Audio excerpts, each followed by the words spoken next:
making beauty from ashes. Have you ever heard of this concept before? Maybe as you're listening to this, you're thinking about the phoenix rising from the ashes. You may be thinking about a comeback story, someone who had a disastrous past and has come back and has lived a beautiful life, that is living a beautiful life. And you may be asking yourself the question, is it possible? You may be asking yourself the question, what does that look like? More importantly, you may be asking yourself the question, can God do that in my life? Can he take the damaged and burned pieces of my past, the destructive pieces of what I have gone through, and make something beautiful out of it? The truth is he can. And the truth is he has through Jesus Christ.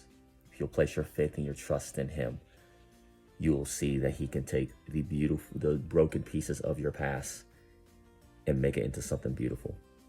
And I want to read to you a verse today, a very unusual verse when we think of making beauty from ashes. The book of Jonah, chapter 3 and verse 6 tells us, "For word came unto the king of Nineveh, he arose from his throne, and he laid his robe from him, and covered him with sackcloth, and sat in ashes." The king of Nineveh, seated on his throne, crowned with royalty, clothed in splendor. We would say that's a very beautiful sight until we look deeper and we see brokenness, the sin of his life, the sin that he has committed, the sin that he has done. And he may be asking himself the exact same question, can God make beauty from ashes? And then Jonah, the messenger of God, comes in after being spit up by a well.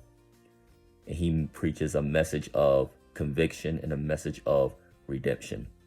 And in the midst of his beauty, he sees the ugliness of his sin. But not just that, he sees the one that he is sinning against. And this man who was clothed in splendor, this man who was crowned with royalty, laid aside his garments, positioned himself in humility by putting on sackcloth and sat in ashes. Into the ashes went a dirty, sinful king. But out of the ashes rose a righteous, repentive ruler. A ruler who had been redeemed, a ruler who had been made right with God. Can God make beauty out of ashes? Absolutely. Is he still making beauty out of ashes? Yes, he is. When you think of the concept of beauty from ashes today, know today that that is the story of redemption. That is part of the story of redemption. And God can do that in your life as he has done that in mine.